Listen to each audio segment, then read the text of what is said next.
En nombre Bendito, del, en nombre del Padre, del Hijo y del Espíritu Santo. Amén. Bendito seas, Señor, porque quisiste que tu palabra viva y eterna se conservara por escrito en los libros sagrados del pueblo de Israel y de la iglesia primitiva. Nosotros los veneramos con espíritu filial, reconociendo en ellos tu voz, que sale a nuestro encuentro a fin de revelarnos tus misterios más íntimos. Gracias a tu palabra, permanentemente actual y de inagotable riqueza, te conocemos a ti, el único Dios verdadero.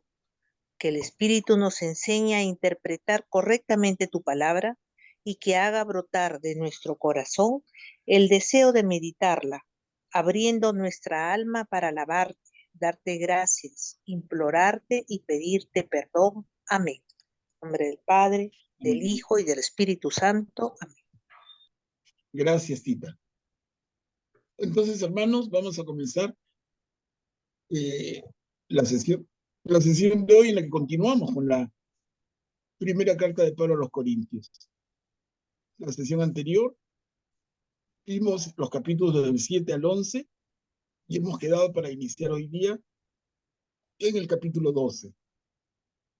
Pero antes de comenzar, quisiera preguntarles si tienen algún comentario, alguna reflexión de los capítulos estudiados, del 7 al 11. ¿Se acuerdan los temas? Son varios capítulos, pero hubo un tema dominante, y es el de Celibato. Pablo hablándonos, claro, Pablo hablándonos de que él mantiene el celibato y recomienda que lo mantengamos en la medida de lo posible.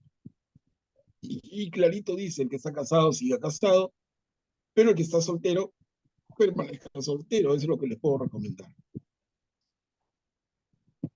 El tema lo plantea de una y otra manera, lo hemos visto bastante, pero por eso les pregunto, en la medida en que lo han podido repasar en la semana, ¿les sale algún comentario, alguna reflexión? Aprovechemos. Manolo, no solamente el hecho de que tú sugeriste de que se habían puesto de acuerdo que justamente por los bienes que se podía haber adquirido en la parroquia, el sacerdote no convenía que fuera casado, ¿no? Pero también son las responsabilidades propias de todo matrimonio, ¿no? En donde la esposa tiene que estar en primer lugar al igual que los hijos. Entonces, ¿cómo cumples ese mandamiento y esa responsabilidad, perdón, ese sacramento y esa responsabilidad, cómo la cumples con todos los fieles? Porque también para un sacerdote, los fieles, su iglesia es también prioridad. Entonces, para evitar ello, también puede ser que se haya aceptado el celibato, ¿no? Los sacerdotes. Claro, claro, es un argumento bien válido, ¿no?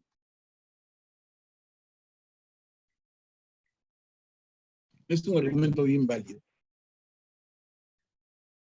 Sí, Augusto, creo que tiene su mano levantada.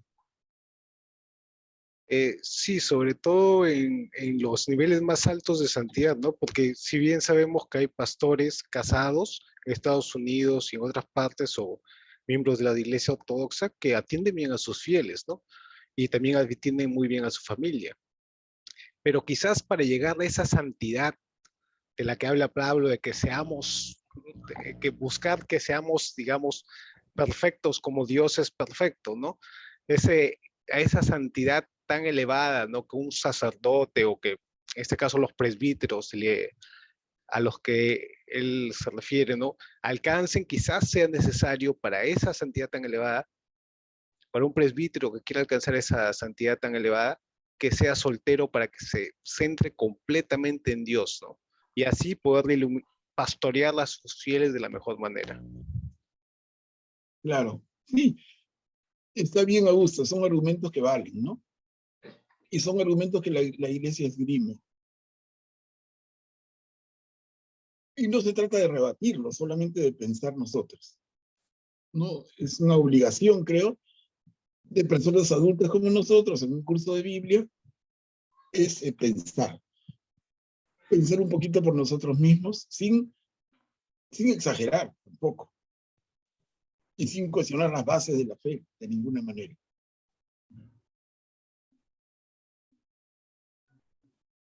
Ahora, ¿se entiende lo que traté de explicarles de este Pablo que nos dice: el que está soltero permanezca soltero, el que está casado permanezca casado, el que enviudó siga viudo? Y parece muy duro, ¿no? Pero ¿se entiende el contexto histórico en el que Pablo escribe? ¿O no les parece?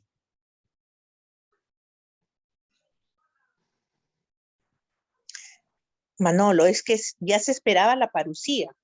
Entonces, ¿para qué comprometerse a nuevas relaciones si ya llegaba el Señor? Entonces, mejor quédate así como estás, como lo sugería Pablo, ¿no? Claro, claro, eso es lo que yo les planteé, pero no sé si todos están de acuerdo. Miren, el tema llega a tanto que no solamente, bueno, aquí Pablo es muy enfático en decir permanezcan en el estado en el que los encontró el Señor, en el que se convierten, en el que son bautizados. Y aquí, a propósito, la relación entre ser bautizados y convertirse. De repente nos parece exagerado, porque hoy por hoy la criatura es bautizada a los poquitos días o semanas de nacida, y luego no sabemos si va a ser un auténtico cristiano o no, por más bautizado que esté. Entonces, ¿cómo establecer esa relación entre estar bautizado y ser un convertido? No sé si lo ven ustedes claro.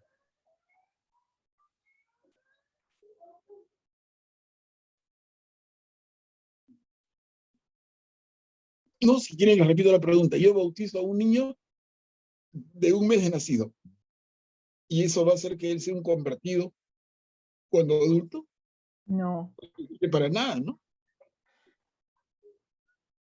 Pero ¿por qué Pablo dice que mantengan el estado en que se acercaron al Señor, en que se convirtieron, o en que se bautizaron, o en el que fueron bautizados, ¿no? También la respuesta es bien precisa y tiene que ver con el momento histórico, como siempre pasa en cualquier texto. Pablo escribe en un momento determinado, en una cultura determinada. ¿Y qué sucedía en ese momento? ¿Cuándo era bautizado la mujer o el hombre? Una vez convertido, no antes. Miren,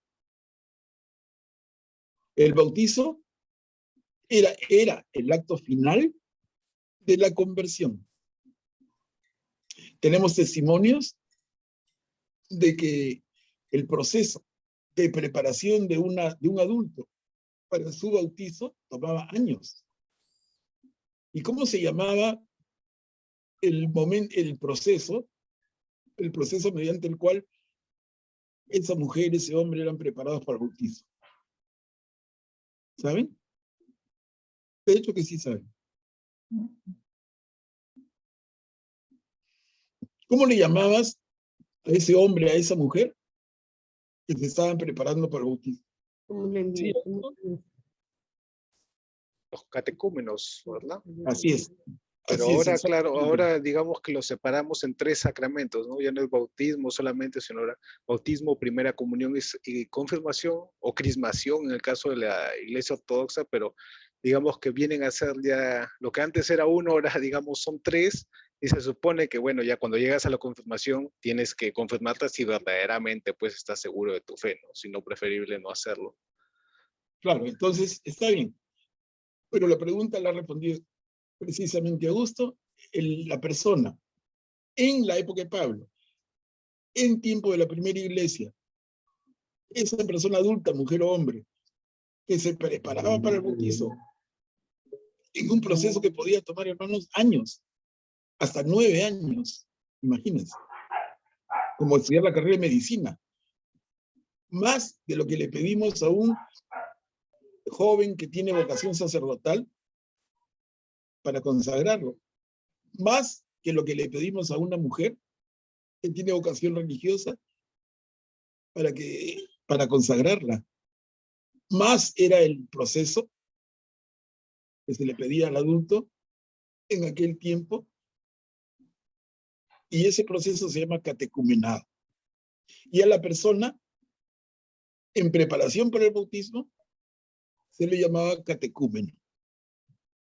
De ahí viene el nombre de un movimiento de los varios que hay dentro de la Iglesia Católica, que se llama el movimiento neocatecumenal, ¿no? De ahí viene el nombre.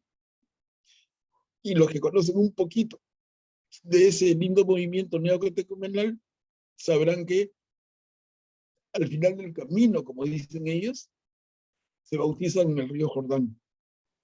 Es un símbolo. Claro, es un segundo bautizo, porque de hecho fueron bautizados de criaturitas. Pero de ahí vienen las cosas, ¿no? Entonces decíamos de Pablo.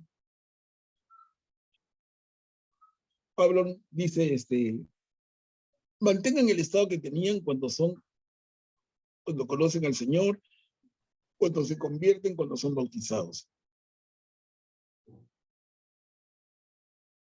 Y la pregunta era entonces, ¿y por qué? ¿Por qué Pablo es tan atrevido, tan exigente? Y Tita dice bien, es que se esperaba una pronta venida del Señor, no tenía sentido, y pongámonos nosotros en esos zapatos. Si yo hoy estoy convencido de que Jesús va a venir en su segunda y definitiva venida muy pronto, ¿para qué cambio nada? ¿En qué debería invertir mi tiempo? ¿No? Entre comillas, esos últimos días, entre comillas. Pero muy positivos, ¿no? ¿En qué debería invertirlos? En arreglarme y prepararme yo mismo para ese encuentro definitivo, arreglarme con mi hermano.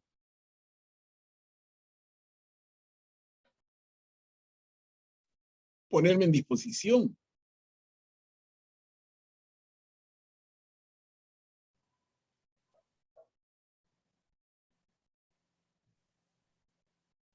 ¿Se dan cuenta? Pero no sé, me gustaría escucharlos un poquito.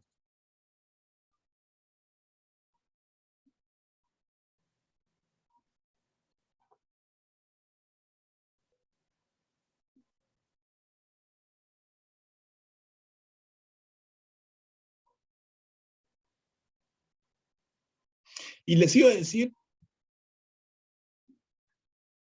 que esto se ve claramente en otros aspectos de la vida también. Lo que pasa es que este es muy fuerte y de gran consecuencia.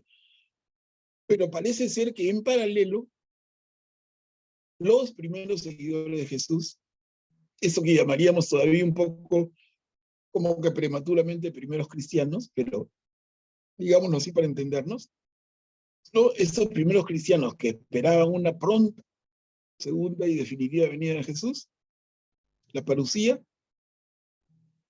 ellos decían, si el Señor ya viene y viene a instalar el reino definitivo, ¿para qué me preocupo de trabajar? ¿Para qué me preocupo de pagar las deudas? ¿Para qué me preocupo de sacar mi título? ¿Para qué me preocupo de pagar mi hipoteca? ¿Para qué me preocupo de limpiar mi casa? No me preocupa nada, porque ya nada de eso tiene sentido. Debo prepararme para el Señor, para ese maravilloso momento del encuentro. Les digo, eso no es una elucubración mía, está clarísimo.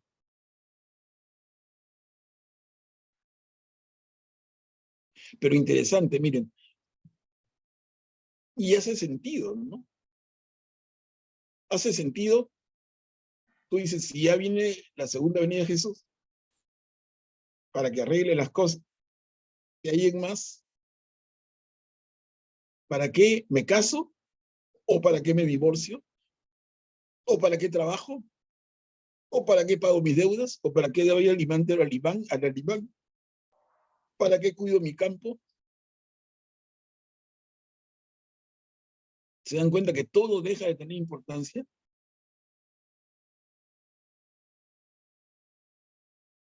No sé, a mí personalmente me parece súper interesante advertir este pequeño gran detalle para entender a Pablo.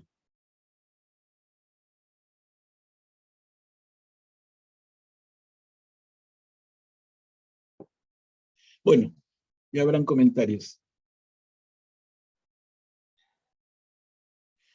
Continuemos entonces con el capítulo 12, donde nos quedamos. ¿Alguien que nos pueda ayudar a leer? Existen diversos carismas, pero el espíritu es el mismo. Recordemos, por favor, que hemos terminado la reunión del jueves pasado con el final del capítulo 11, esa segunda mitad, en el que habla de la institución de la Eucaristía, ¿no? Las palabras de Jesús en la última cena cuando parte el pan. Tengamos eso presente. Entonces, tenemos esto.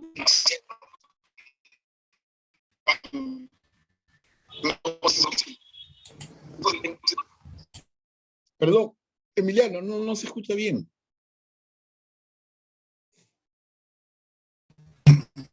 Disculpa la tardanza, no he participado. Disculpe la tardanza.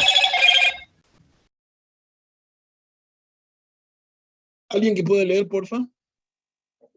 Con relación a los dones espirituales, no quiero, hermanos, que ustedes vivan en la ignorancia.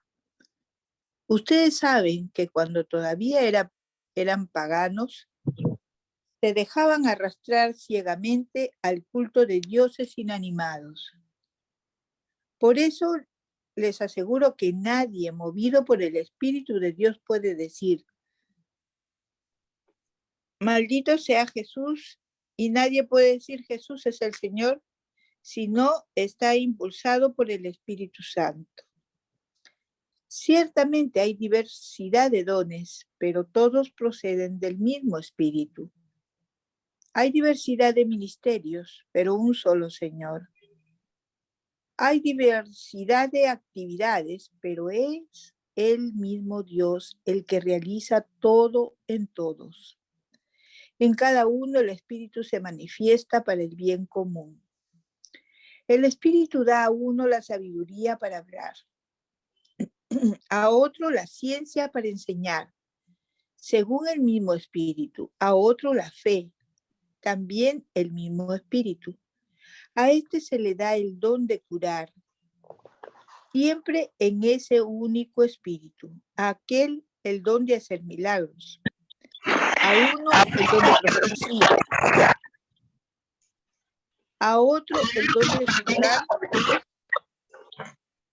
sobre el valor de los dones del Espíritu, a este el don de lenguas, a aquel el don de interpretarlas, pero en todo esto es el mismo y único Espíritu el que actúa, distribuyendo sus dones a cada uno en particular como Él quiere.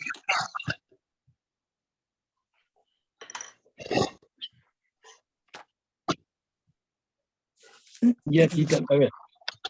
Muchas gracias. Lamentablemente han habido micrófonos abiertos, hay una interferencia bien fea. Charo, si puedes cerrar tu micrófono, por favor. Hay una interferencia fea.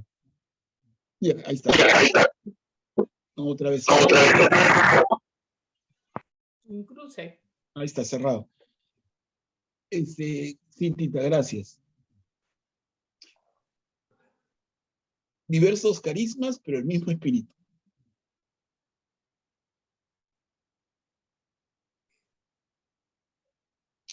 Y todo lo resume Pablo acá cuando dice, en cada uno el Espíritu se manifiesta para el bien común. Sabiduría para hablar, ciencia para enseñar, fe, el don de curar, el don de hacer milagros, el don de profecía, el don de juzgar sobre el valor de los dones del Espíritu, el don de lenguas, el don de interpretarlas. Rubén, adelante.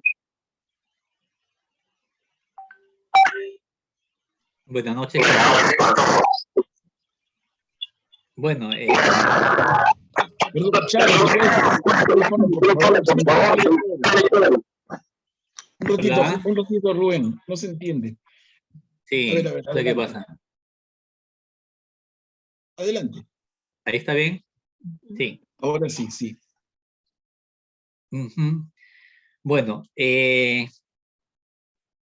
¿quién distribuye todos esos dones que uno tiene?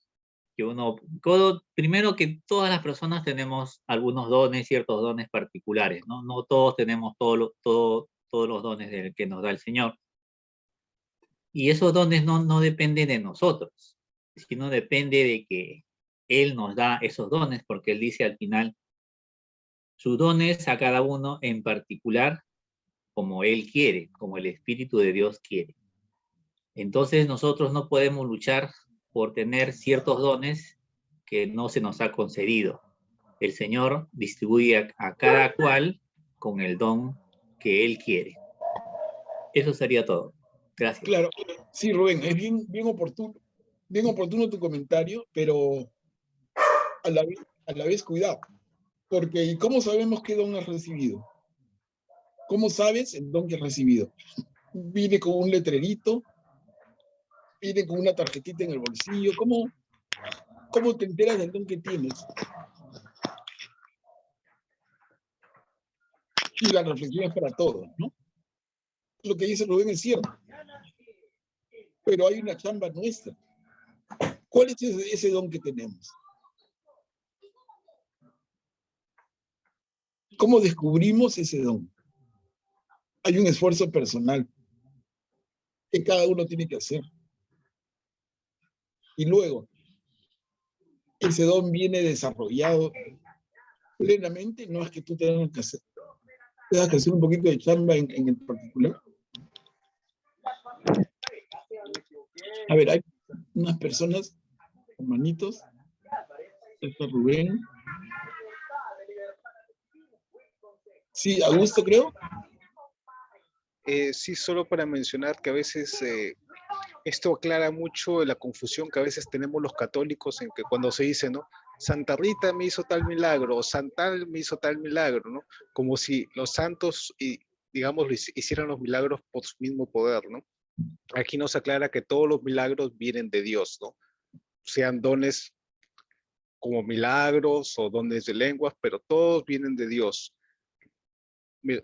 Dones, digamos, de un nivel más bajo como niveles más altos, todos vienen de Dios. Es la gracia de Dios la que nos da Claro, eso. por supuesto. Sí, sí, en ese sentido tu comentario va en la misma línea exacta que el de Rubén. Pero yo les preguntaba, ¿y cómo sabes qué don tienes? Espérate, voy a meter la mano al bolsillo. Ahí sale la tarjetita mágica, y dice, tú tienes tal don. ¿Y ese don lo tienes completo? ¿Lo tienes pulido y perfecto? ¿O tienes que trabajarlo? Es un proceso. Desarrollarlo. Ese es el tema, creo que en el que tenemos que pensar. Manolo, es como el aspirar a ser santos, ¿no? Es una tarea difícil, es una tarea de levantarse y caerse, y así, poco a poco, pues se va trabajando y uno va dándose cuenta qué es lo que está mal y qué es lo que está bien. Igual se van presentando circunstancias en la vida y uno va tomando o tomando decisiones, y eso es lo que se nos va, el sentido común, se nos va abriendo los ojos, si eso es algo bueno. Y eso, quién nos lo dice? Pues haciendo oración, yendo a misa, tratando de seguir lo que Jesús nos dejó, ¿no? Ámense unos a otros. Entonces, si seguimos ese camino, pues ese es camino seguro de santidad. Entonces, los dones irán apareciendo. Somos como diamantes en bruto, ¿no? Que Dios nos ha dado y vamos a ir puliéndolo en el camino, ¿no? En el camino. Totalmente de acuerdo, sí, Tita. Y acá lo dice, ¿no? Hay diversidad de dones, hay diversidad de actividades. Pero ¿cuál es la tuya? Por ejemplo, yo les he contado, y no voy a volver a eso, pero yo ya en los últimos largos años estoy teniendo un ministerio, entre comillas, ¿no? O una actividad dentro de nuestra fe, y es convocar grupos para conversar sobre la palabra de Dios. Esos cursos de Biblia. Pero ¿cómo lo descubrí? Les digo, fue un descubrimiento. Ya les conté, ¿no? Pero ahí estaba como guardado y esperando. Fue casi una casualidad, aunque para Dios no hay casualidades, ¿no? Una hermana en Chiclayo que escuchó un comentario mío, una crítica positiva, ¿no? Pero, le digo, hermana, los hermanos de la comunidad no saben nada de Biblia. No saben, no. Entonces, a ver, prepara un curso. Y me retó. Y hicimos un curso cortito de 4 temas, nada más. Empecé. Bueno, empecé y ya nunca paré, ¿no? Pero algo tiene que pasar.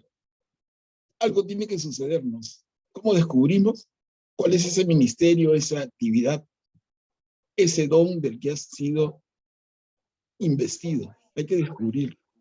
De repente uno lo tiene y no lo conoce. Esa es la reflexión.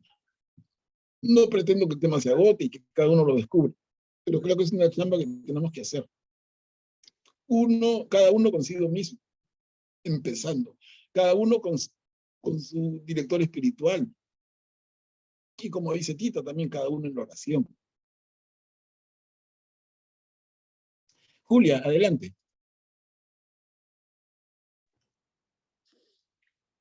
Manuel Pablo, el mismo Espíritu Santo que es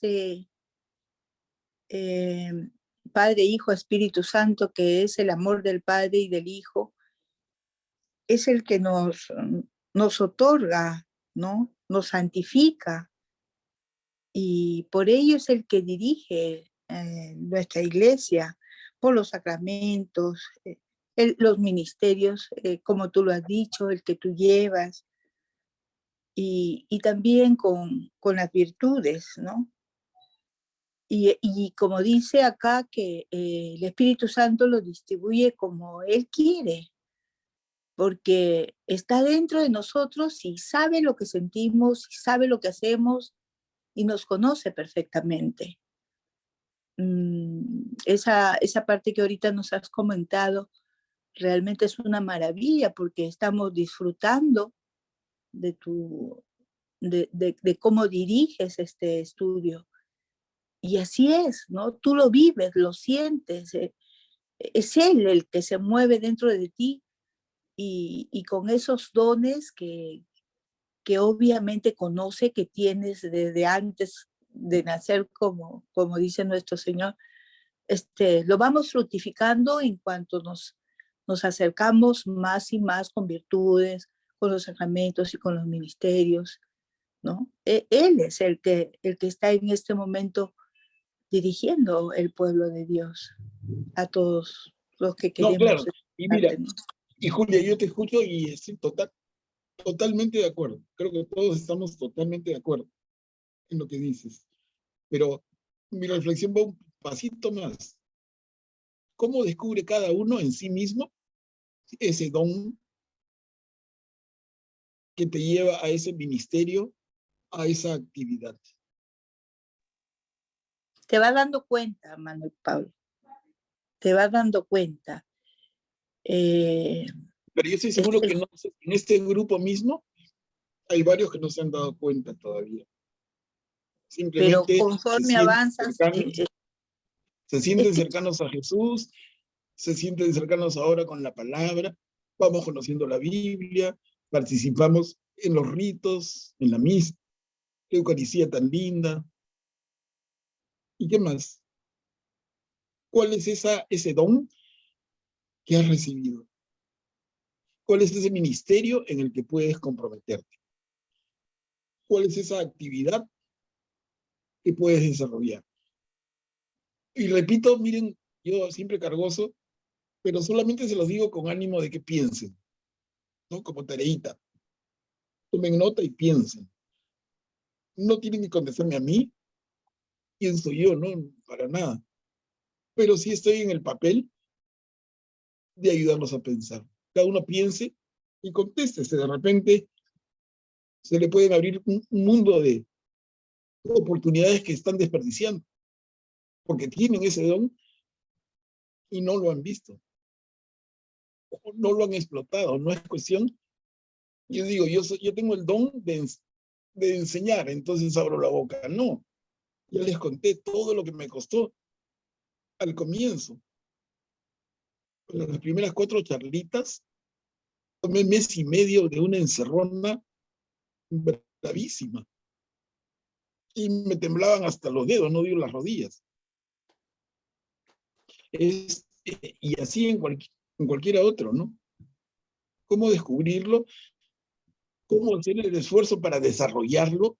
Y poco a poco, y pidiéndole al Señor su apoyo y el Espíritu Santo su orientación, ¿no? Poco a poco, y avanzar en eso, porque si no, solito, es como esperar que llueva maná del cielo, ¿no?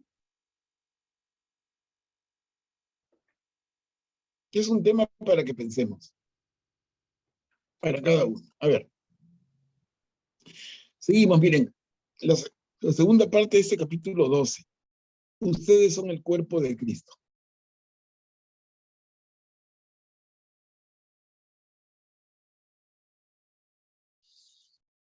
Ustedes son el cuerpo de Cristo.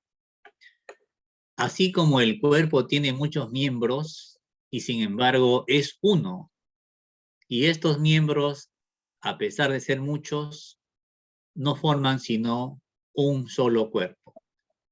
Así también sucede con Cristo, porque todos hemos sido bautizados en un solo espíritu para formar un solo cuerpo. Judíos y griegos, esclavos y hombres libres. Y todos hemos bebido de un mismo espíritu. El cuerpo no se compone de un solo miembro, sino de muchos. Si el pie dijera, ¿cómo no soy mano? No formo parte del cuerpo. ¿Acaso por eso no seguiría siendo parte de él? Y si el oído dijera, ya que no soy ojo, no formo parte del cuerpo, ¿acaso dejaría de ser parte de él? Si todo el cuerpo fuera ojo, ¿dónde estaría el oído? Y si todo fuera oído, ¿dónde estaría el olfato?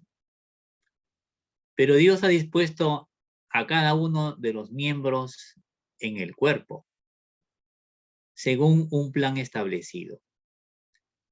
Porque si todos fueran un solo miembro, ¿dónde estaría el cuerpo? De hecho, hay muchos miembros, pero el cuerpo es uno solo. El ojo no puede decir a la mano, no te necesito, ni la cabeza a los pies, no tengo necesidad de ustedes. Más aún, los miembros del cuerpo que consideramos más débiles también son necesarios. y los que consideramos menos decorosos son los que tratamos más decorosamente. Así nuestros miembros menos dignos son tratados con mayor respeto, ya que los otros no necesitan de ser tratados de esa manera. Pero Dios dispuso el cuerpo, dando mayor honor a los miembros que más lo necesitan, a fin de que no haya divisiones en el cuerpo, sino que todos los miembros sean mutuamente solidarios. Un miembro sufre, todos los demás sufren con él. Un miembro es enaltecido, todos los demás participan de su alegría. Ustedes son el cuerpo de Cristo y cada uno en particular miembro de ese cuerpo. En la iglesia hay algunos que han sido establecidos por Dios. En primer lugar, como apóstoles. En segundo lugar, como profetas. En tercer lugar, como doctores. Después vienen los que han recibido el don de hacer milagros, el don de curar, el don de socorrer a los necesitados, el don de gobernar y el don de lenguas. ¿Acaso todos son apóstoles? ¿Todos profetas? ¿Todos doctores? ¿Todos hacen milagros? ¿Todos tienen el don de curar? ¿Todos tienen el don de lenguas o el don de interpretarlas? Ustedes, por su parte, aspiren a los dones más perfectos. Y ahora voy a mostrarles un camino más perfecto todavía. Gracias, Rubén. Clarito, Pablo, ¿no? Clarito, Pablo. El análisis que hace no deja mayor duda y podemos avanzar, mire, en la misma línea. Si no tengo amor, nada soy. Empezamos el capítulo 13. Aunque yo hablara todas las lenguas de los hombres y de los ángeles, si no tengo amor, soy como una campana que resuena o un platillo que retiñe. Aunque tuviera el don de la profecía y conociera todos los misterios y toda la ciencia, aunque tuviera toda la fe, una fe capaz de trasladar montañas, si no tengo amor, no soy nada. Aunque repartiera todos mis bienes para alimentar a los pobres y entregara mi cuerpo a las llamas, si no tengo amor, no me sirve para nada. El amor es paciente, es servicial. El amor no es envidioso, no hace alarde, no se envanece, no procede con bajeza, no busca su propio interés, no se irrita, no tiene en cuenta el mal recibido, no se alegra de la injusticia, sino que se regocija con la verdad. El amor todo lo disculpa, todo lo cree, todo lo espera, todo lo soporta. El amor no pasará jamás. Las profecías acabarán, el don de lenguas terminará, la ciencia desaparecerá, porque nuestra ciencia es imperfecta y nuestras profecías limitadas. Cuando llegue lo que es perfecto, cesará lo que es imperfecto. Mientras yo era niño, hablaba como un niño, sentía como un niño, razonaba como un niño. Pero cuando me hice hombre, dejé a un lado las cosas de niño. Ahora vemos como un espejo, confusamente. Después veremos cara a cara. Ahora conozco todo imperfectamente. Después conoceré cómo Dios me conoce a mí. En una palabra, Ahora existen tres cosas: la fe, la esperanza y el amor. Pero la más grande de todas es el amor. Gracias, gracias Luisa. Ese es el famoso texto del capítulo 13 de la primera carta a los Corintios. Todos la hemos escuchado muchísimas veces, algunos incluso la buscamos, pero ahorita los invito, como un ejercicio, a retener la ubicación. ¿Dónde está eso en la Biblia? Está en la primera carta a los Corintios, en el capítulo 13. Miren, un detallito para la memoria. Muy útil. ¿Qué les parece? Es bellísimo, ¿no?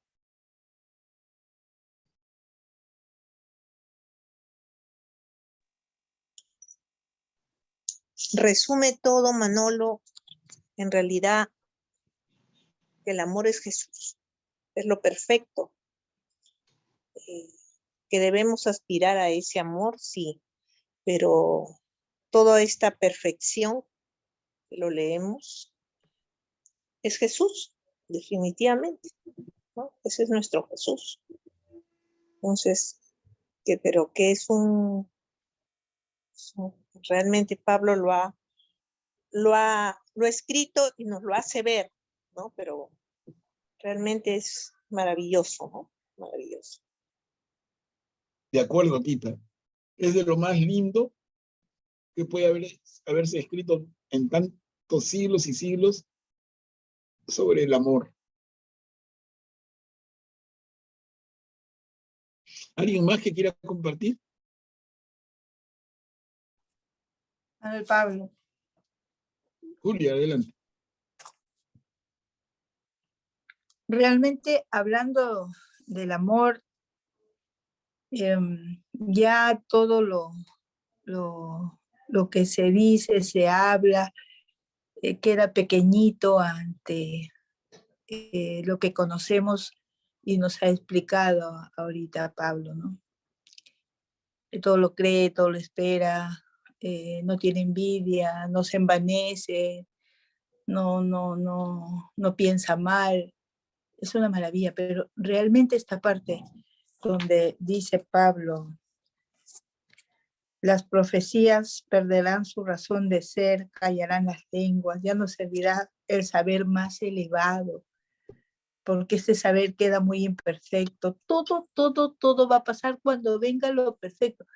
Miramos a través de un espejo, o sea que ahorita estamos como que no vemos con claridad, pero cuando Él venga pasará las profecías, el saber y nos llenaremos de Él y ya todo quedará atrás, solamente nuestro amor y Él. Es realmente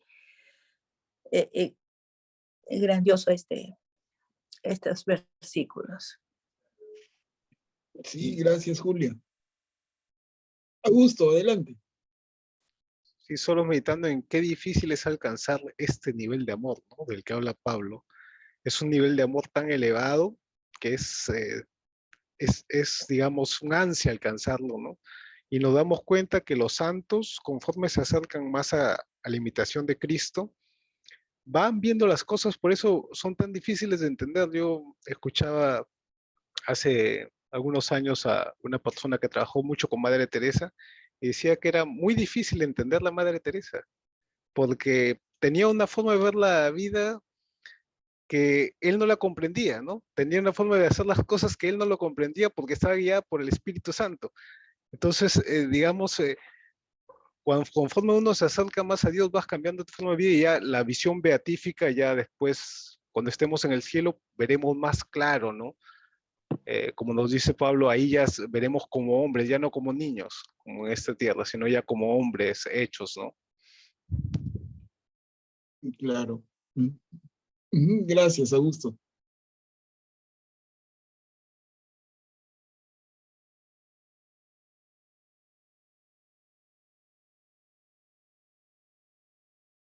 Y cómo remata Pablo, ¿no?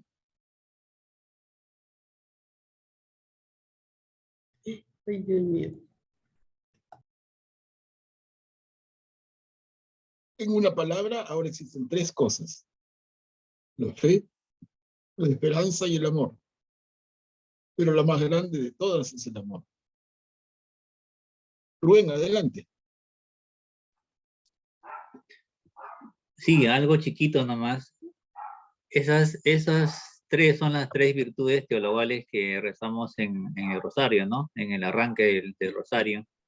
Por la fe, por la esperanza y el amor. Son virtudes de Dios, virtudes teologales. La más grande es el amor. Gracias. Gracias, Rubén. Hermano Pablo, me Sí, permite América. una cosa pequeña. Claro. Este pasaje de la Biblia a mí me parece que nos invita siempre a todo lo que hacemos, hacerlo por amor a Dios, ¿no?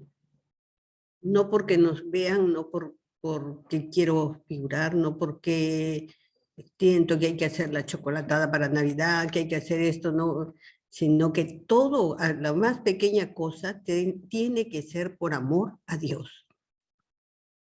Entonces, por eso dice, ¿no? Que todo debe ser paciente, servicial, no envidioso, porque se hace sin estarse quejando, sin estar viendo si es caro, si es cómodo, nada, sí que tengo tiempo, si no tengo tiempo, sino por amor a Dios se vencen todas las dificultades y sale la actividad o lo que podamos hacer, ¿no? En el caso de los matrimonios, por ejemplo, la pareja que se casa, si realmente se casan por amor a Dios, ¿no? Por amor entre ellos también, ¿no?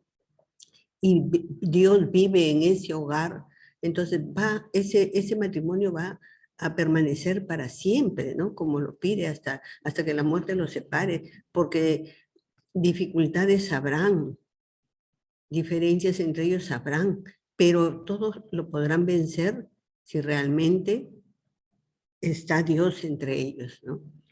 Entonces, pienso que el Claro. amor lo puede todo. Si todo lo hacemos por amor a Dios, claro que somos humanos y habrá un momento en que fallemos, ¿no? Pero si en la mayoría ponemos ese amor a Dios, ¿no? Entonces pienso que es posible, ¿no? Es posible, como digo, siempre con sus... No somos perfectos. Esa es mi manera de pensar. Claro, América, muchas gracias. Y qué lindo que relacionas esto con el matrimonio, ¿no? Y si recordamos, en muchas, no en todas, ¿no? Pero en muchas ceremonias de bodas, la misma pareja escoge, en diálogo con el sacerdote que va a oficiar la misa, la pareja escoge esta lectura de Pablo, que viene a pelo, ¿no? Yo he escuchado, he participado en muchas ceremonias católicas de matrimonio, en que esta lectura es una de las leyes, y la pareja la escoge. A veces el propio sacerdote la recomienda, pero es que viene a pelo. Pero como dice América, hay que darle su verdadera dimensión al sentido del amor. Bueno, y eso nos trae un tema que sería materia de un curso entero, ¿no? Diferente. Y es el de la pareja, ¿se casa por amor?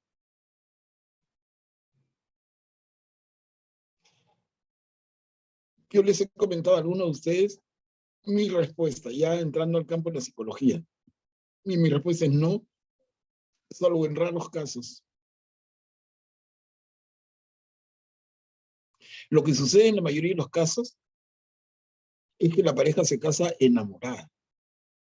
Pero entre estar enamorado y amar, hay una distancia más grande que de la Tierra a la Luna, ¿no? Y ahí viene gran parte de los males presentes. Por eso, tiene razón el sacerdote cuando dice lo que Dios ha unido, que no lo separe el hombre, repitiendo a Mateo, que lo vamos a ver pronto. pero es que en este momento la parejita que está al frente, vestidos tan lindos y elegantes, ¿se están uniendo por amor? Esa es la gran pregunta y les digo, tremendo tema y se puede discutir muchísimo. En esto, más que la propia iglesia, el que ha dado mucho aporte es el campo de la psicología. La psicología moderna tiene bastante que enseñarnos en este terreno. En resumen, la diferencia entre estar enamorado y amar. Pero les digo, estudiamos la psicología y Pablo cobra todavía más presencia. No se desdice para nada, Pablo. Al contrario, se confirma. Una puntería, pero brava, ¿no?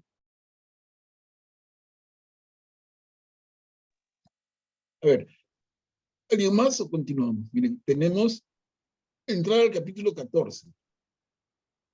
Anhelen los dones espirituales. ¿Alguien que pudiera ayudarnos? ¿Puedo leer, Manuel Pablo? Claro, Katia. Gracias. Procuren alcanzar ese amor y aspiren también a los dones espirituales, sobre todo al de la profecía, porque aquel que habla un lenguaje incomprensible no se dirige a los hombres, sino a Dios, y nadie le entiende. Dice en éxtasis cosas misteriosas.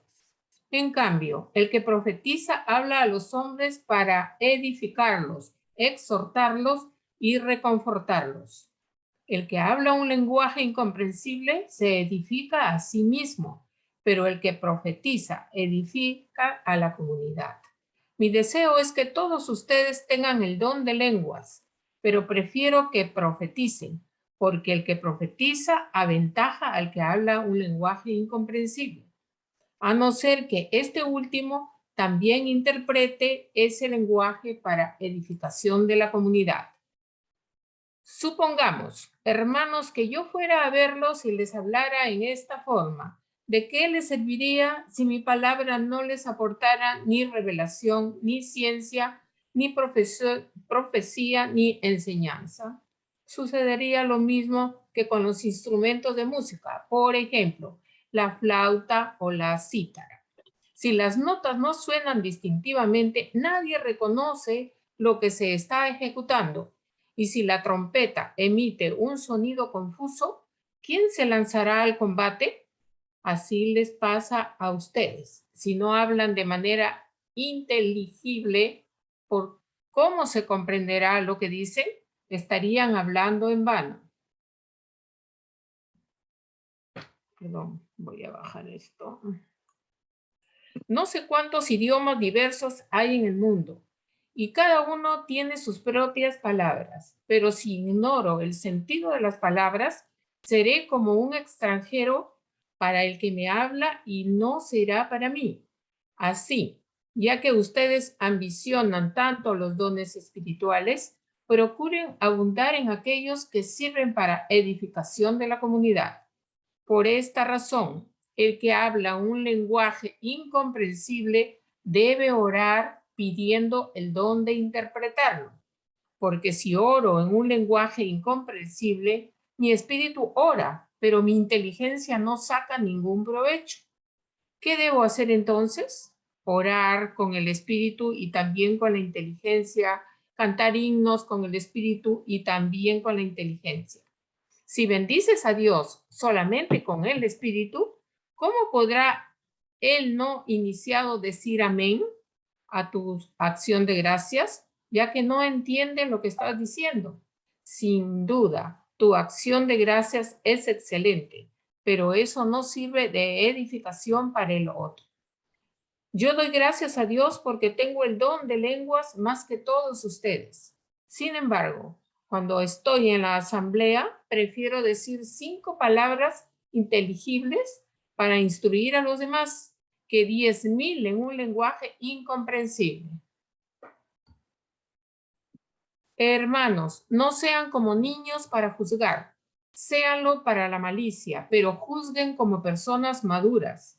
En la ley está escrito: yo hablaré a este pueblo en lenguas extrañas y por boca de extranjeros. Con todo, ni aún así me escucharán, dice el Señor. Esto quiere decir que el don de lenguas es un signo, no para los que creen, sino para los que se niegan a creer. La profecía, en cambio, es para los que tienen fe. En otra parte, si al reunirse la asamblea todos se ponen a hablar en un lenguaje incomprensible y entran algunos que no están iniciados o no son creyentes, seguramente pensarán que ustedes están locos. En cambio, si todos profetizan y entra alguno de esos hombres, todos podrán convencerlo y examinarlo. Así quedarán manifestados los secretos de su corazón y él, cayendo de rodillas, adorará a Dios y proclamará que Dios está realmente entre ustedes. Muchas gracias, Katia. Lectura larga. Bonito. ¿Qué les parece, hermanos? A ver. Se ha dedicado Pablo con bastante paciencia, un texto largo, al tema del don de lenguas, ¿no? Y le da con palo.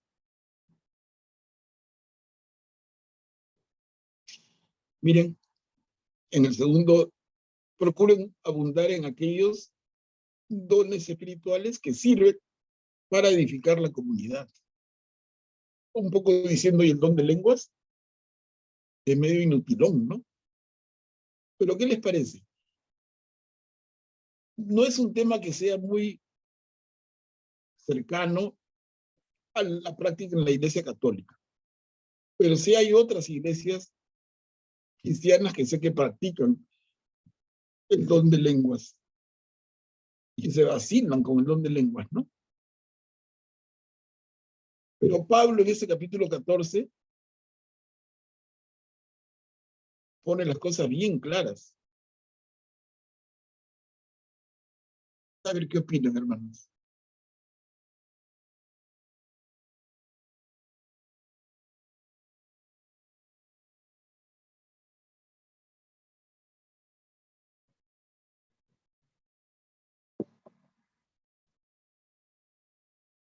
Manolo, entiendo que los dones que Dios nos da o que nosotros trabajamos en todo lo largo de nuestra vida deben servir, no deben ser motivo de escándalo para la comunidad. Yo lo veo también desde ese punto. Todo lo bueno que tengamos tiene que ser para engrandecer no solamente a nosotros, sino al resto, a la gente que nos rodea.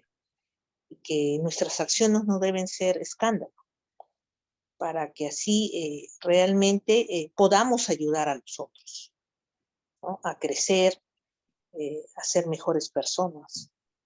Claro, claro. Y en esa misma línea, Tita, lo que hagamos, digamos, hablando en términos modernos, que sea útil. Si yo me pongo a hablar en lenguas, yo no tengo ese don, pero ni para nada. Pero de verdad, ¿para qué sirve? Es un lenguaje, dice Pablo, incomprensible. ¿Qué enseñanza deja? ¿Quién te comprende? Y dice al final de esa estarían hablando en vano. Y en esta otra, miren cómo termina. Acá lo voy a marcar.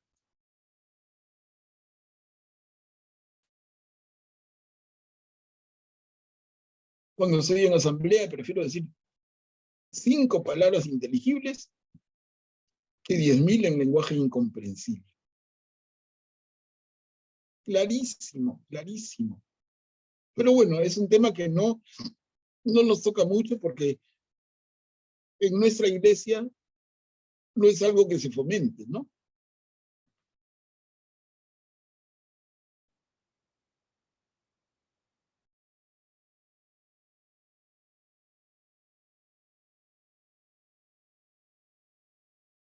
Y continuamos con la segunda parte de este capítulo 14. Que todo sea para edificación.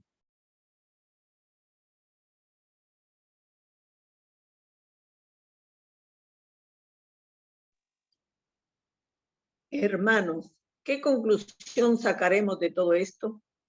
Cuando se reúnen, uno puede cantar salmos, otro enseñar o transmitir una revelación o pronunciar un discurso en un lenguaje incomprensible o dar interpretación de este. Que todo sirva para la edificación común. ¿Se tiene el don de lenguas? Que hablen 2 o a lo sumo 3 y por turno, y que alguien interprete. Si no hay intérprete, que se callen y que cada uno hable consigo mismo y con Dios. Con respecto a los profetas, que hablen 2 o 3 y que los demás juzguen lo que ellos dicen. Si algún otro asistente recibe una revelación, que se calle el que está hablando. Así todos tendrán oportunidad de profetizar, uno por uno, para que todos sean instruidos y animados. Los que tienen el don de la profecía deben ser capaces de controlar su inspiración, porque Dios quiere paz y no el desorden. Como todas las iglesias de los santos, que las mujeres permanezcan calladas durante las asambleas. A ellas no les está permitido hablar, que se sometan, como lo manda la ley. Si necesitan alguna aclaración, que le pregunten al marido en su casa, porque no está bien que la mujer hable en las asambleas. ¿Acaso la palabra de Dios ha salido de ustedes? ¿O ustedes son los únicos que la han recibido? Si alguien se tiene por profeta o se cree inspirado por el Espíritu, reconozcan en esto que les escribo un mandato del Señor. Si alguien no lo reconoce como tal, es porque Dios no lo ha reconocido a él. En conclusión, hermanos, aspiren al don de la profecía y no impidan que se hable en un lenguaje incomprensible, pero todo debe hacerse con decoro y ordenadamente. Gracias, Lucy. ¿Qué les parece? Otra vez clarísimo Pablo, ¿no? Pero ¿a qué reflexión nos lleva? ¿Qué es la época? Pablo hablaba de acuerdo a la época. Ahora que diga que las mujeres permanezcan calladas o que se le pregunte al esposo y el esposo, bueno, no sepa expresarse o explicarlo, pues las pobres mujeres quedaríamos en la calle, ¿no? Esas son cosas de la época y tenemos que verlo desde ese punto, ¿no? Bueno, claro. Era judío. Claro. Y que nadie, judío, sí. Se entiende, ¿no? Se entiende. Y que nadie se moleste ni nadie se quite. Claro, claro. Es ese momento de la historia, de la cultura, de esa parte del mundo. Pero qué fuerte, ¿no? Que las mujeres permanezcan calladas. No les está permitido hablar. Algunos hombres dirían que sabias palabras, pero fuera de bromas es una barbaridad. Pero sí responde, como dice Tita, perfectamente al primer siglo. Y en esta zona del mundo, que no solamente Israel, pero toda esa zona. Tanto así, que como les he mencionado varias veces, miren, en el siglo 6-7, después de Cristo, se funda la religión del Islam, ¿no? Del profeta Mahoma. Y él hereda del más puro judaísmo, la esencia de su pensamiento y de su doctrina. Y acá Pablo está repitiendo también purita cultura judía. Y les digo, hoy purita cultura islámica. O sea, los musulmanes que a veces nos llaman la atención, les digo, mírenlos y estamos viendo a los judíos de antes de Jesús y al tiempo de Jesús. Sí, igualmente. Copia y calco. Es increíble. Es increíble. Todas esas costumbres musulmanas son tan judías. Increíble. Ahora, ellos se sienten en el fondo de su corazón cercanísimos a nosotros. Pero si en la práctica no es así, es por problemas que hemos generado nosotros mismos, ¿no? Recuerdo haberles comentado a algunos de ustedes alguna vez, pero el esfuerzo de alejarnos casi es nuestro. En gran medida es nuestro. La distancia entre católicos, judíos y musulmanes la hemos fomentado nosotros, los católicos. Es duro decirlo, pero es justo reconocerlo. Y en fin, si el tema interesa, podemos revisarlo bastante. Hay videos, hay libros, hay mucho que se puede trabajar para reforzar esto. Pero en fin, ¿no? Pero al margen de esa frase en relación con la mujer, ya la borramos porque entendemos que es otra época. Pero en lo demás,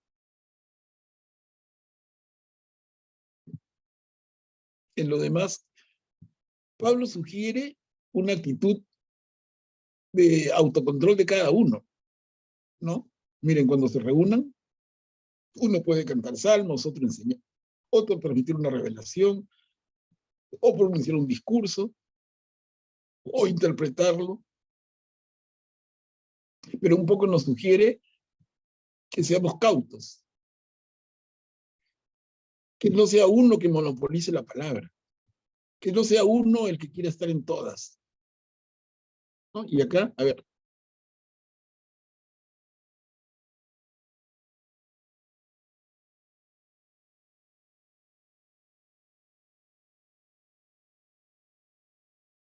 Acá no.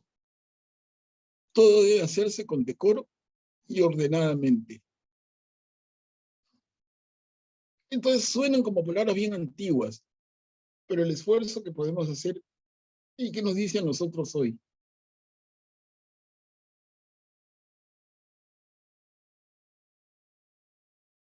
Para mí el ejemplo más claro en un grupo de estudio como el nuestro es que demos oportunidad a que todos participen. Porque hay algunos que participamos mucho, hasta demasiado, y hay otros que se quedan calladitos y no conocemos la voz. Y eso no es, ¿no? Entonces, darnos la oportunidad, darnos el espacio, escucharnos entre todos. Y eso implica darnos la confianza también, que nadie se sienta menos. Como muchas veces se pide y se repite, ¿no?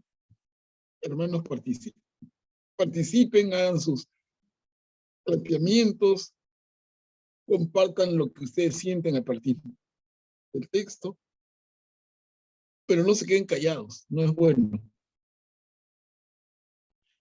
Y por otro lado, tampoco abusemos algunos de tanto participar. Entonces, porque en la medida en que yo participo más, otro no participa en nada y se queda callado, ¿no?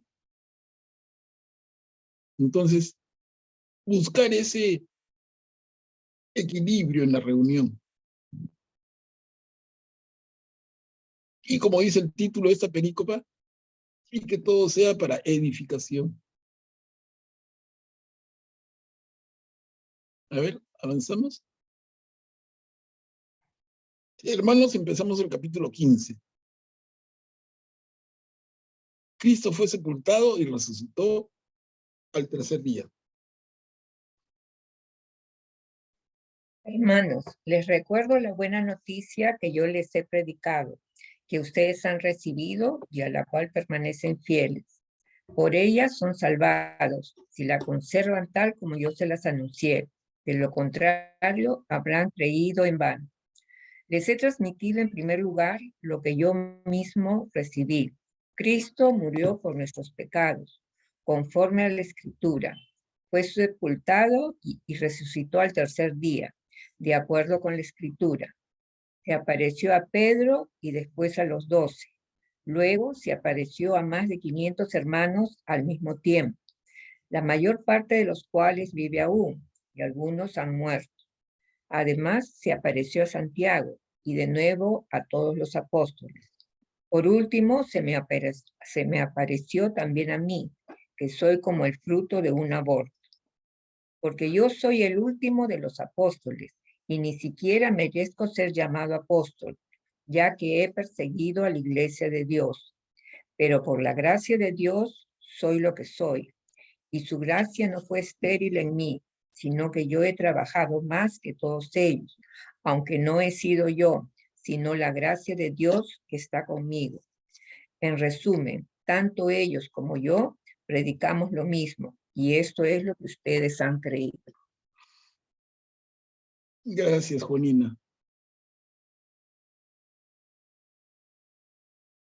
Clarito el texto también.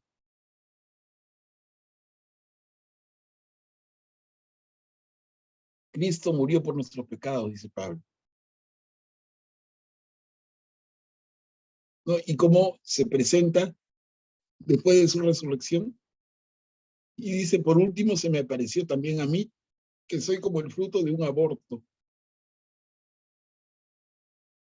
Se trata con enorme dureza, Pablo. ¿Y por qué lo dice? Como él mismo aclara en el siguiente parrafito,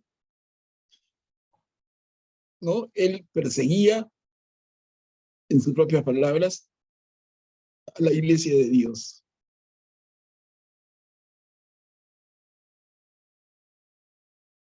Esto se ha recordado, si no me equivoco, hace un par de días, ¿no? Hace un par de días se ha celebrado en la iglesia la conversión de Pablo. Y varias homilías de los sacerdotes que suben sus reflexiones al YouTube apuntan por ahí. Al Pablo perseguidor de cristianos.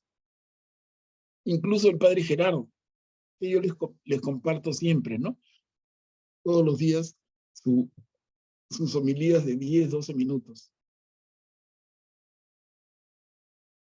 Yo lo escuché al padre Gerardo hasta 3 veces para no opinar en el aire, pero de verdad creo que cae en el error, entre comillas, y disculpen, pero en el error de muchos. Siguiendo al propio Pablo, que se define perseguidor de la iglesia de Dios. Eso no fue así. Pablo, otros dicen, como dice el propio padre Gerardo, Pablo perseguía cristianos. Ya lo hemos conversado, ¿no? Pablo no perseguía, y menos a cristianos que no existían. ¿Cómo puedo perseguir lo que no existe?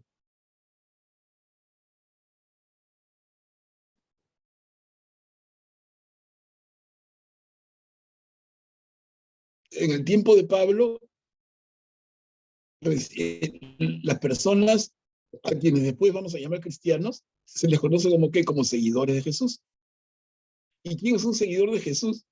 En tiempo de Pablo, mayoritariamente son judíos. Son judíos, nacidos judíos, educados judíos, practicantes judíos que siguen a Jesús, sin dejar su fe judía. Entonces, el joven Saulo persigue a esos seguidores de Jesús, no por seguir a Jesús, sino por ser judíos a quienes él considera confundidos. Estos hermanos míos, esos hermanos judíos están confundidos. Voy a traerlos de la oreja y voy a readoctrinarlos. Voy a volverles a explicar seguramente es necesario explicarles 2 y 3 veces más, que no se confundan. Eso es bien diferente de perseguir. Es buscarlos para corregirlos. Estamos. Entonces yo te persigo para eliminarte de ninguna manera. Yo te busco para darte la oportunidad de que entiendas mejor tu fe. Y no porque seas otra iglesia, porque eres un judío que además sigue a Jesús. Miren, tanto así que a las primeras comunidades cristianas se les llamaba judíos nazarenos, ¿no? O los llamaban seguidores del camino.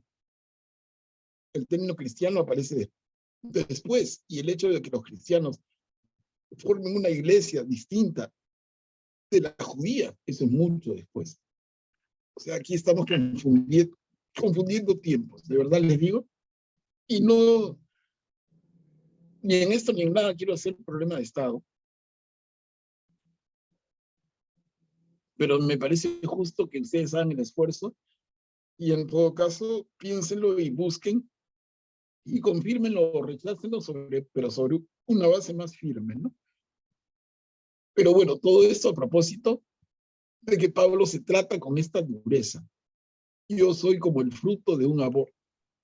Fuertísimo.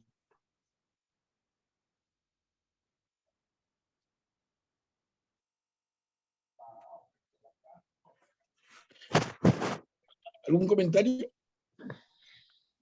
Manuel Pablo, Sí.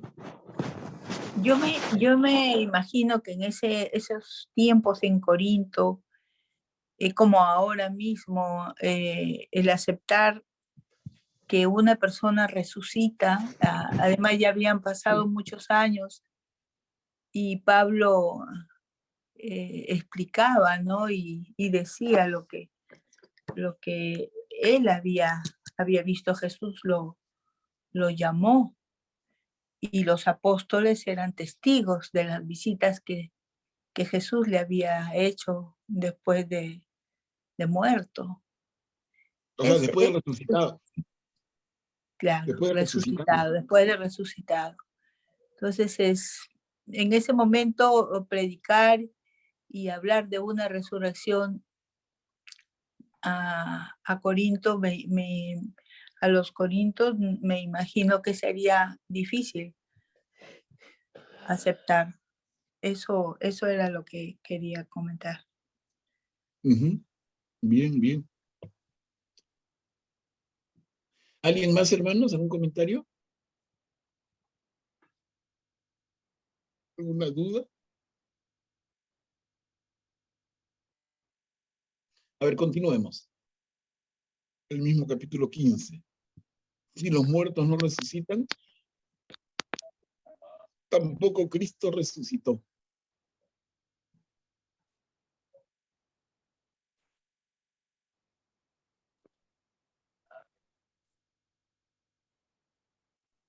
Si se anuncia que Cristo resucitó de entre los muertos, ¿cómo algunos de ustedes afirman que los muertos no resucitan? Si no hay resurrección, Cristo no resucitó. Y si Cristo no resucitó, es vana nuestra predicación y vana también la fe de ustedes. Incluso seríamos falsos testigos de Dios, porque atestiguamos que Él resucitó a Jesucristo, lo que es imposible, si los muertos no resucitan. Porque si los muertos no resucitan, tampoco Cristo resucitó. Y si Cristo no resucitó, la fe de ustedes es inútil y sus pecados no han sido perdonados. En consecuencia, los que murieron con la fe en Cristo han perecido para siempre. Si nosotros hemos puesto nuestra esperanza en Cristo solamente para esta vida, seríamos los hombres más dignos de lástima. Pero no, Cristo resucitó de entre los muertos, el primero de todos, porque la muerte vino al mundo por medio de un hombre, y también por medio de un hombre viene la resurrección.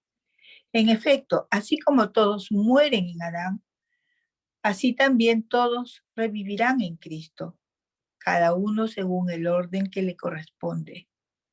Cristo, el primero de todos, luego aquellos que estén unidos a Él en el momento de su venida. Enseguida vendrá el fin,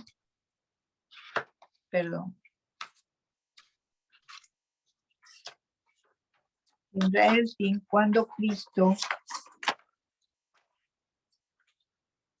entregue el reino a Dios, el Padre, después de haber aniquilado todo principado, dominio y poder. Porque es necesario que Cristo reine hasta que ponga a todos los enemigos debajo de sus pies. El último enemigo que será vencido es la muerte, ya que Dios todo lo sometió bajo sus pies. Pero cuando Él diga, todo está sometido, será evidentemente a excepción de aquel que le ha sometido todas las cosas.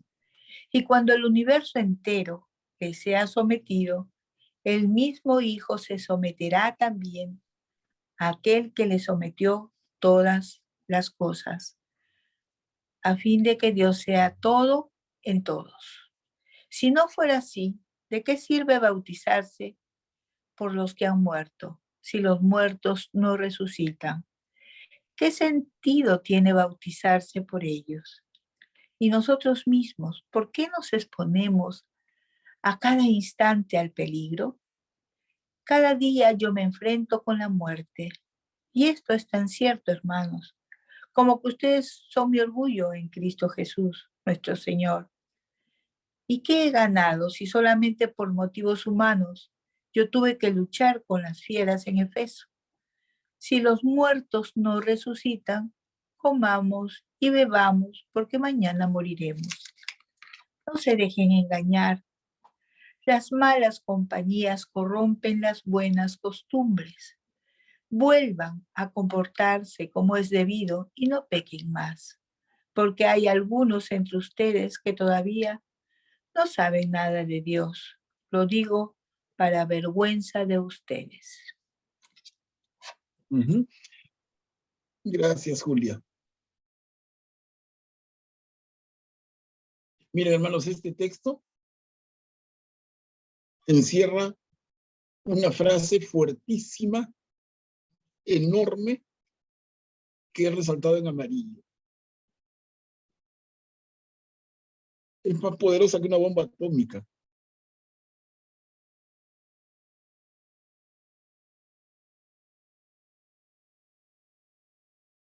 Si Cristo no resucitó, la fe de ustedes es inútil. En otra Biblia van a encontrar esto con palabras parecidas. Si Cristo no resucitó, vana es nuestra fe. Es la misma frase traducida diferente, ¿no? Si Cristo no resucitó, vana es nuestra fe. Inútil es nuestra fe.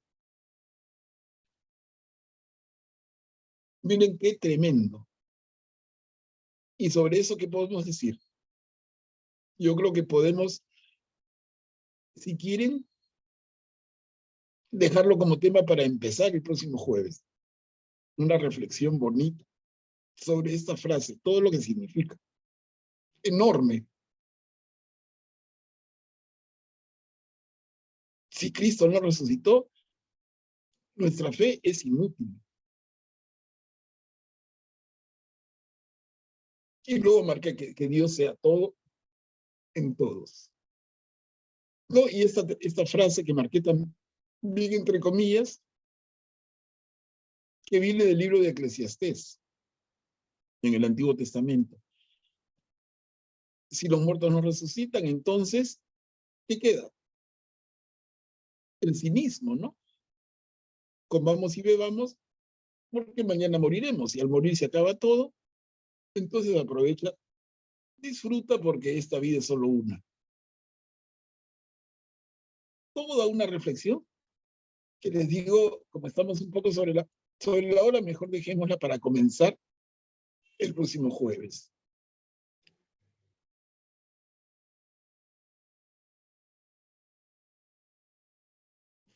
Y a ver si me ayudan con esto.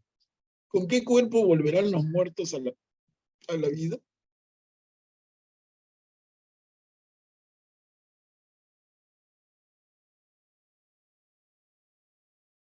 Yo leo. Sí, ¿quieren leerlo? A ver, América, sí.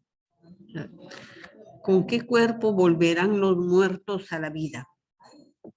Alguien preguntará, ¿cómo resucitan los muertos? ¿Con qué clase de cuerpo? Tu pregunta no tiene sentido.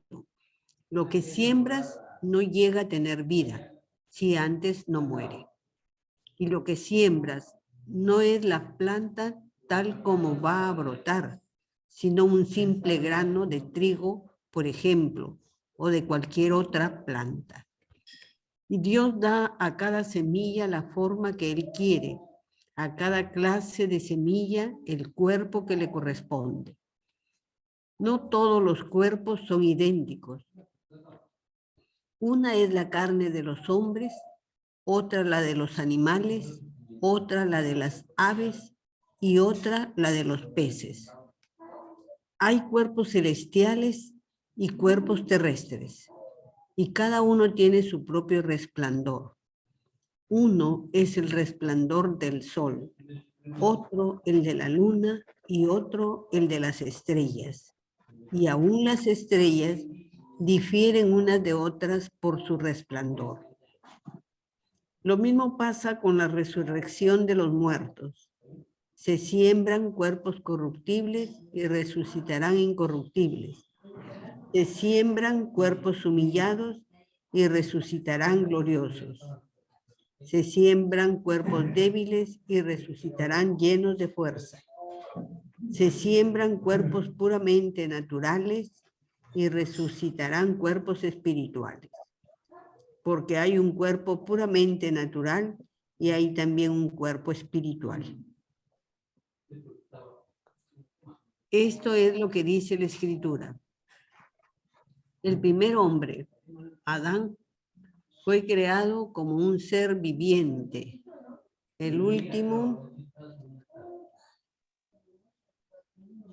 a ver, un ratito. El último Adán, en cambio, es un ser espiritual que da la vida. Pero no existió primero lo espiritual, sino lo puramente natural. Lo espiritual viene después. El primer hombre procede de la tierra y es terrenal, pero el segundo hombre procede del cielo. Los hombres terrenales serán como el hombre terrenal y los celestiales como el celestial. De la misma manera que hemos sido revestidos de la imagen del hombre terrenal, también lo seremos de la imagen del hombre celestial. Les aseguro, hermanos, que lo puramente humano no puede tener parte en el reino de Dios, ni la corrupción puede heredar lo que es incorruptible. Les voy a revelar un misterio. No todos vamos a morir, pero todos seremos transformados.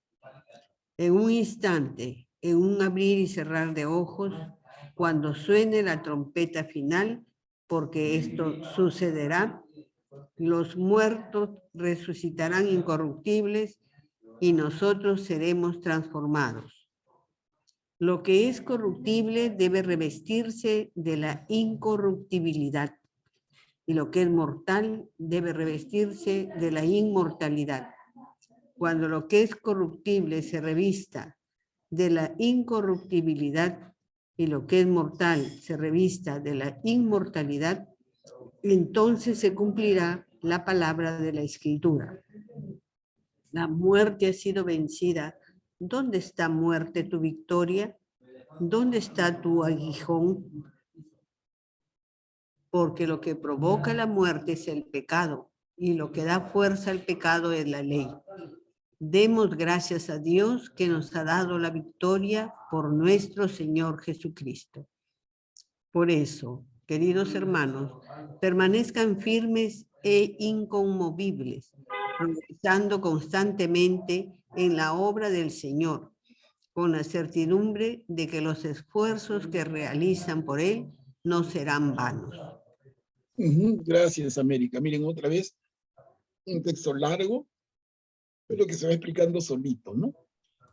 Y reforzando el sentido de la resurrección.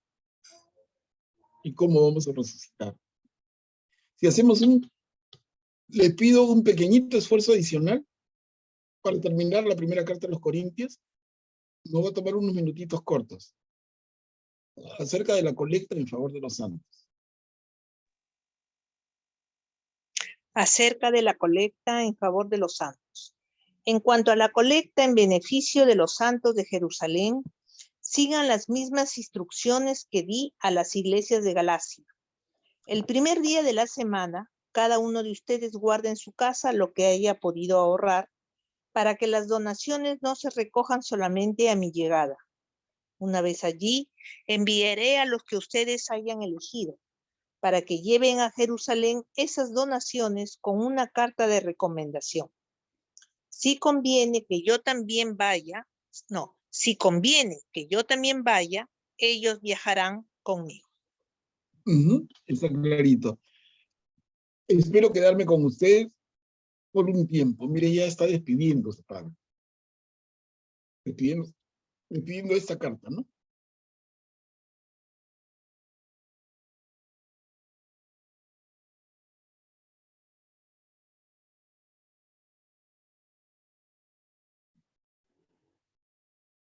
Por favor, alguien nos ayude para terminar.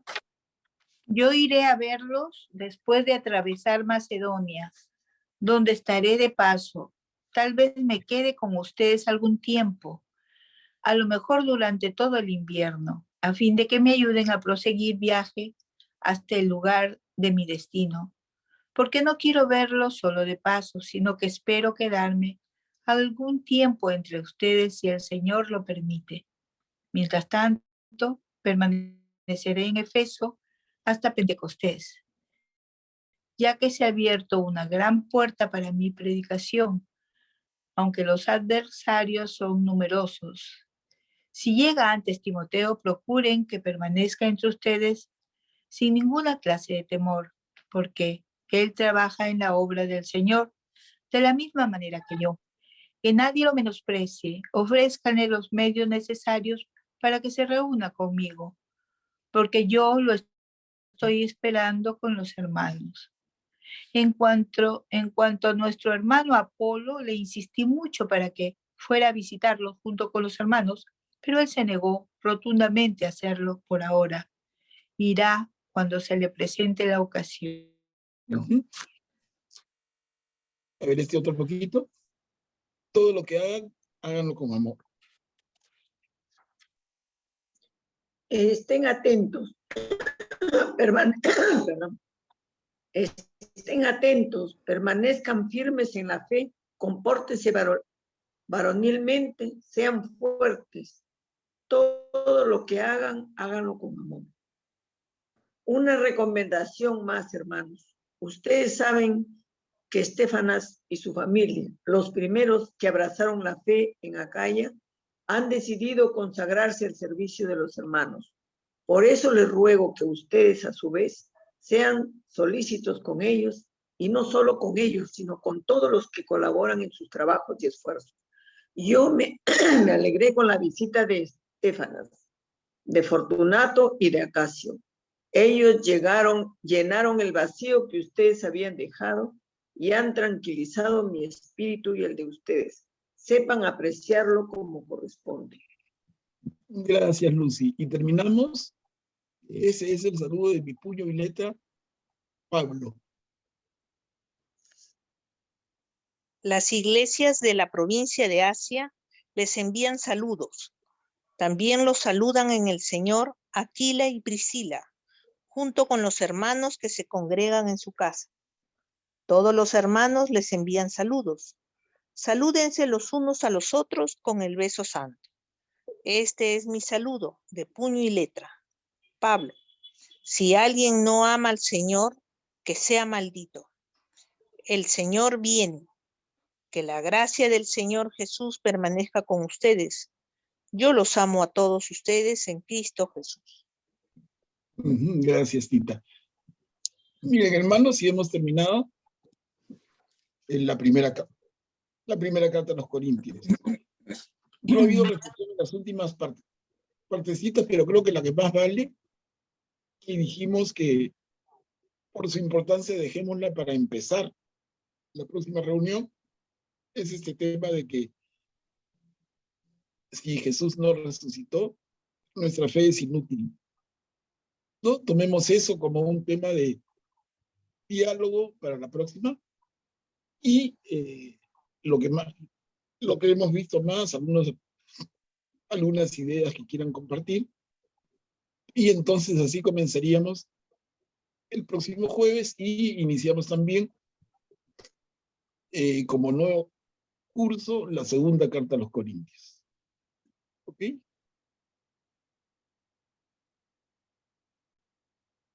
Bueno, hermanos, entonces, para no excedernos tanto en la hora, les pediría si alguno puede hacer la oración final.